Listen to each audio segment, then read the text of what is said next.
Thank you, sir. First of all, I want to thank Dr. Chandok for kind introduction and Sanjana ji for inviting me to this program.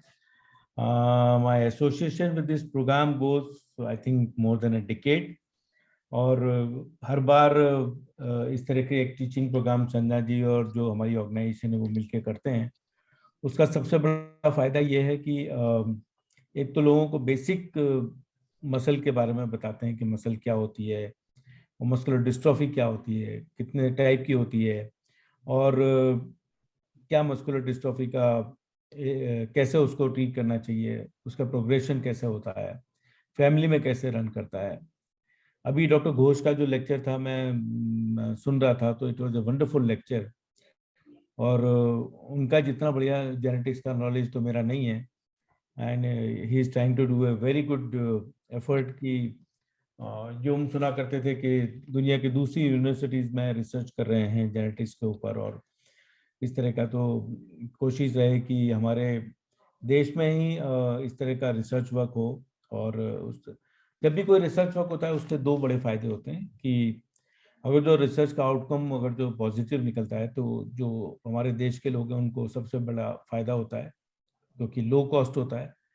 दूसरा, अगर जो कई बार अगर जो हर एक research में positive वो फायदा नहीं होता है, तो उसका ये भी फायदा है कि जो इंटरनेशनल ट्रायल्स होते हैं हमारे पेशेंट्स उसमें पार्टिसिपेट नहीं कर पाते हैं, क्योंकि वो बहुत महंगे भी पड़ते हैं, जाना पड़ता है और उनकी रिक्वायरमेंट्स डिफरेंट होती है।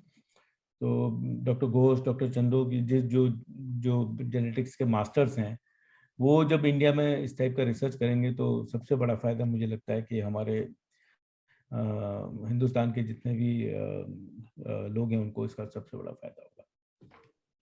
तो आज हम बात कर रहे हैं मस्कुलर डिस्ट्रॉफी के बारे में। तो कभी बहुत सारी बातें जो मैं हर बार बताता हूँ वो तो मुझे लग रहा है कि बड़ा रिपीटेटिव सा हो जाएगा, लेकिन फिर भी क्योंकि हर बार आज मैं देख रहा हूँ करीब 150 से ज़्यादा लोग अभी इससे एसोसिएटेड हैं, तो मेरा ऐसा मानना है कि बहुत सारे लोग होंगे जो नए होंगे, जो इस चैप्टर से भी जुड़े होंगे या जो इसके बारे में जानना चाहते होंगे। तो मैं अभी आपको बताऊंगा कि मस्कुलर डिस्ट्रॉफी क्या होती है। मसल तो हम जानते हैं कि जो मसल्स होते हैं जिसकी वजह से हमारे चारों हाथ पैर चलते हैं, और मसल का जो बहुत इंपॉर्टेंट कंपोनेंट होते हैं वो होते हैं बहुत सारे प्रोटीन। और ये मस्कुलर डिस्ट्रॉफी जो होती है उसके चार इंपॉर्टेंट कैटेगरी होती है। एक तो होती है मस्कुलर डिस्ट्रॉफी जो है ये प्राइमरी डिजीज ऑफ मसल है। मैं आपको एग्जांपल बताऊं, अगर किसी की हड्डी टूट जाए, उसकी वजह से वो चल फिर नहीं रहा है, उसकी वजह से मसल वीकनेस हो गई है, तो वो मस्कुलर डिस्ट्रॉफी नहीं है, क्योंकि प्राइमरीली वो मसल डिजीज नहीं है। तो इसमें सबसे इंपॉर्टेंट बात है कि muscular dystrophy primary disease of muscle है। दूसरी बात है ये प्रोग्रेसिव होती है। प्रोग्रेशन कितना होगा ये हर डिफरेंट टाइप पे डिपेंड करता है, लेकिन इनका बेसिक करेक्टर जो होता है ये प्रोग्रेसिव होती है। दूसरा होता है डीजेनरेटिव होती है। डीजेनरेटिव का मसल है कि over the period of time जो हमारे मसल्स के सेल्स हैं वो धीरे धीरे कम होते जाएंगे, उनकी शेप बदलती जाएगी, उनकी पावर कम होती जाएगी और वो डीजेनरेट करेंगे। तो ये चौथा होता है ये फेमिलियल होते हैं। मोस्टली इसमें इनहेरिटेड पैटर्न होता है। कुछ ऑटोसोमल डोमिनेंट होते हैं जो हम समझते हैं कि अगर पेरेंट्स में है तो बहुत चांसेस हैं कि बच्चों में भी आएंगे। कुछ ऑटोसोमल रिसेसिव होते हैं जिसमें कई बार पेरेंट्स अफेक्टेड हैं या नहीं है, लेकिन बच्चों में भी हो सकते हैं, मतलब उसका एक पैटर्न होता है।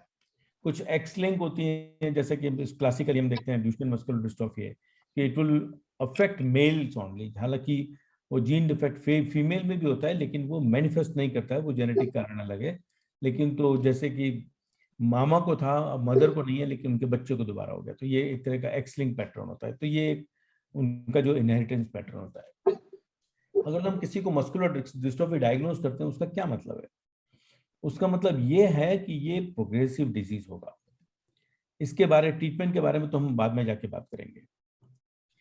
फिर दूसरी बात आती है तो क्या इसका अगर मस्कुलर डिस्ट्रॉफी डायग्नोज हो गया है तो उसको कैसे डायग्नोज करना चाहिए? आज की तारीख में ऑलमोस्ट सारे मस्कुलर डिस्ट्रॉफी के लिए हमारे पास जीन जेनेटिक डिफेक्ट पता है। तो उसकी लिस्ट रोज चेंज होती रहती है। आज मैं कहूँ कि इसका जीन पता नहीं है तो शाम तक हो सकता है उसका जीन भी पता चल जाए।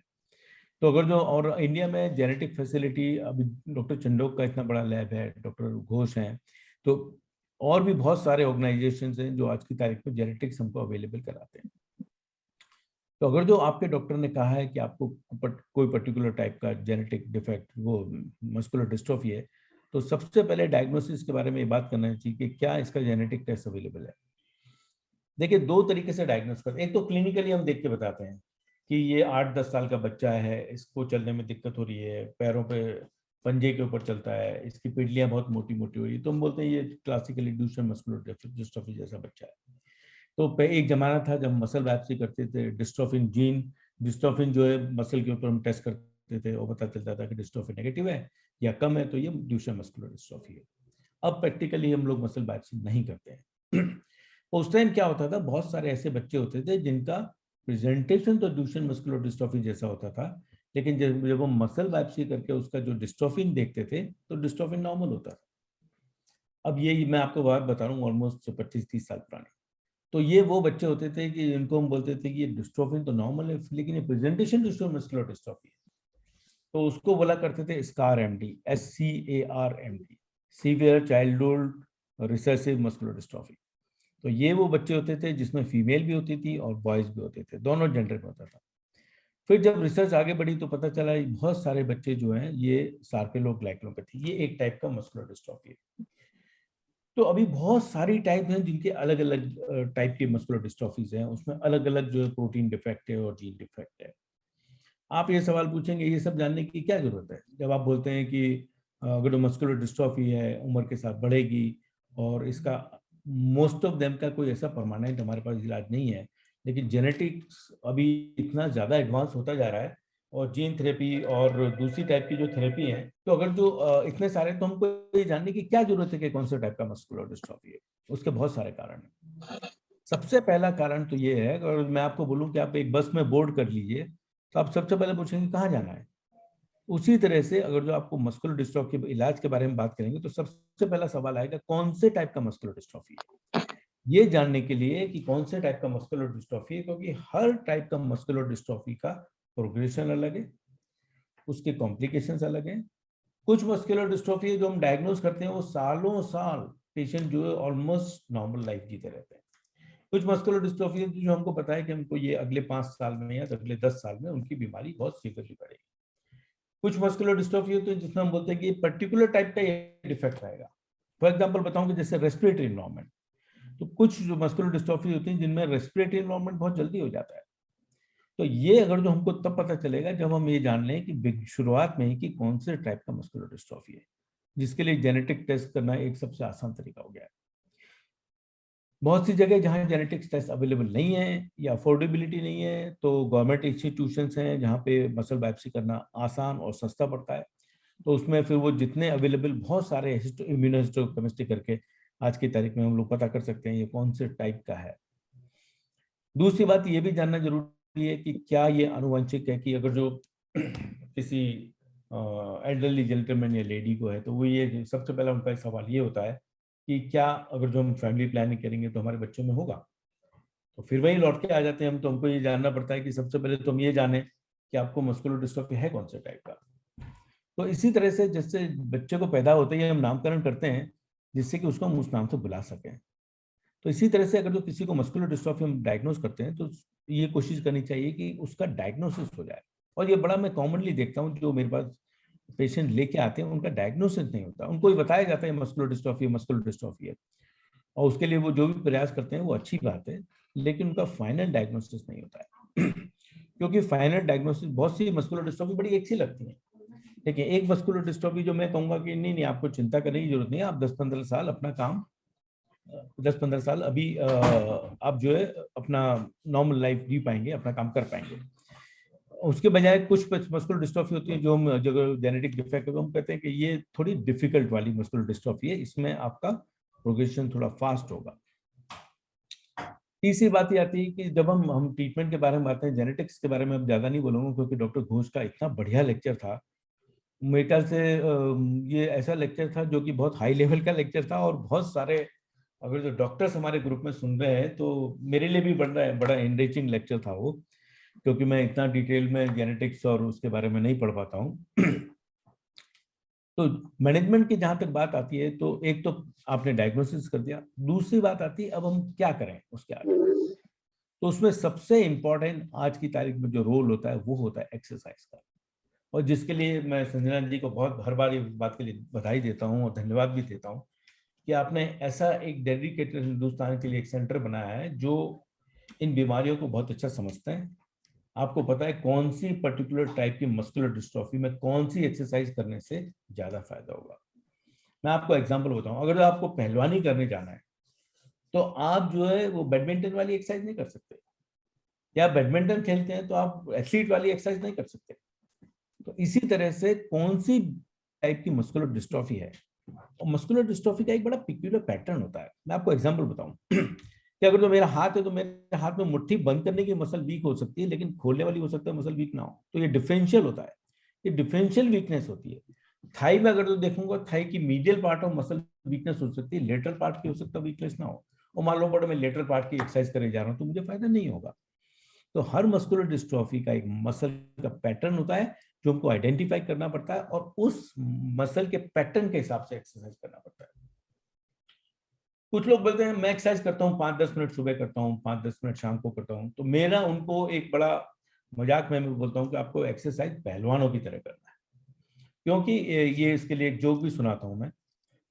जोक ये है कि आप जंगल में हैं और आपके पीछे शेर है, और आप तेज नहीं भागेंगे तो शेर खा जाएगा। तो इसमें जंगल कौन है और शेर कौन है? तो जंगल तो है बीमारी। तो ये बीमारी है जो आपको पता है बड़ा अथाह जंगल है और बीमारी बढ़ रही है। शेर ये है कि आपकी कैपेसिटी कम हो जाएगी, हो सकता है व्हील चेयर बाउंड हो जाए या बेड बाउंड हो जाए। तो अगर जो आप टारगेटेड मसल एक्सरसाइज कर रहे हैं, रेगुलरली कर रहे हैं और बहुत अच्छी तरह से कर रहे हैं, तो आप सोच लीजिए, मैं आपको इसलिए कहना चाह रहा हूं कि जो लोग बॉर्डर लाइन होते हैं वही पेशेंट्स हैं जो अपने आप को बहुत अच्छी एक्सरसाइज करके लंबे टाइम तक बॉर्डर लाइन पर रह सकते हैं या इंप्रूव भी कर सकते हैं। जो ऑलरेडी व्हीलचेयर बाउंड हो गए या बेड बाउंड हो गए, उनकी एक्सरसाइज का पैटर्न चेंज हो जाता है। तो व्हीलचेयर बाउंड में उसको ये नहीं कह सकते आप 5 किलोमीटर चलो, क्योंकि चल ही नहीं पा रहे हैं, तो उनकी एक्सरसाइज का पैटर्न चेंज हो जाएगा। तो अगर जो बीमारी की शुरुआत में हमको पता चले मस्कुलर डिस्ट्रॉफी है, ये पर्टिकुलर टाइप की मस्कुलर डिस्ट्रॉफी है, इस मस्कुलर डिस्ट्रॉफी में ये पर्टिकुलर एक्सरसाइज करने से हमारी मसल लंबे टाइम तक चलेगी, तो हमारी डिसेबिलिटी लंबे टाइम बाद आएगी, हमारी डिसेबिलिटी कम आएगी, और हम उस डिसेबिलिटी से होने वाले कॉम्प्लिकेशन से बच सकते हैं। अब कॉम्प्लिकेशन की बात करते हैं। जब भी हम कॉम्प्लिकेशन की बात करते हैं तो उसमें सबसे इंपॉर्टेंट बात ये आती है कि क्या क्या कॉमन कॉम्प्लिकेशन होता है। मेजोरिटी ऑफ कॉम्प्लिकेशन शुरू होते हैं जब आदमी व्हील चेयर बाउंड या बेड बाउंड होने लगता है। लेकिन उससे पहले भी जिन लोगों को चलने की दिक्कत होती है, एक सबसे बड़ा डर होता है गिरने का। तो मैं सबसे रिक्वेस्ट करूंगा, जब भी आप चलते हैं बहुत सावधानी से चलना है। जरूरत पड़े तो आपके साथ में जो भी है उसका हाथ पकड़ के चलिए, उसमें कोई शर्म नहीं है। स्टिक यूज कर सकते हैं, स्टिक यूज करिए। वॉकर यूज कर सकते हैं तो वॉकर यूज करिए, लेकिन गिरने से बचना है। उसका कारण क्या है? जब भी कोई व्यक्ति जिसको मस्कुलर डिस्ट्रॉफी है, अगर अनफॉर्चुनेटली गिर जाता है, उसकी कोई हड्डी टूट जाती है, उसको रिकवरी होने में 1 महीने से 3 महीने लगता है। उस 1 महीने से 3 महीने में सबसे पहले तो उसकी एक्सरसाइज बंद हो जाती है। और मस्कुलर डिस्ट्रॉफी पेशेंट को एक्सरसाइज बंद करना है, इसका मतलब खाना पीना बंद करना। तो वो मसल जो अगर जो 5% की स्पीड से बढ़ती है बीमारी, तो 15% की स्पीड से बढ़ेगी। और ये भी हो सकता है कि उन 3 महीने बाद शायद आप उतनी उसकी कैपेसिटी को दोबारा कैच ही ना कर पाए। तो सबसे इंपॉर्टेंट बात हो जाती है कि हम कभी गिरने से हमको अपने आप को बहुत जरूर बचाना है। दूसरी, ज्यादा पहलवानी नहीं, मैं हमेशा बोलता हूँ पहलवानी एडवेंचर का काम नहीं करना है कि मैं ये उठा लूंगा, कि मैं सिलेंडर उठा के चल दूंगा या वो करूँ। ये जो एडवेंचर वाले काम करने के चक्कर में कभी कभी आप अपना मसल का नुकसान कर देते हैं। आपको समझना चाहिए ये मसल जो है आपकी नॉर्मल नहीं है, they are abnormal muscle, they are very fragile muscle. तो जो भी आप सो कॉल्ड एडवेंचर का काम करने की कोशिश करेंगे, तो उससे जो मसल को जो ट्रॉमा होगा वो आपके लिए अच्छा नहीं है। तो स्मूथ रेगुलर एक्सरसाइज करना जरूरी है। तीसरी बात, चेस्ट इन्फेक्शन। जो लोग व्हीलचेयर बाउंड होते हैं या बेड बाउंड होते हैं, उनका चेस्ट इन्फेक्शन एक बड़ा इंपॉर्टेंट कारण होता है।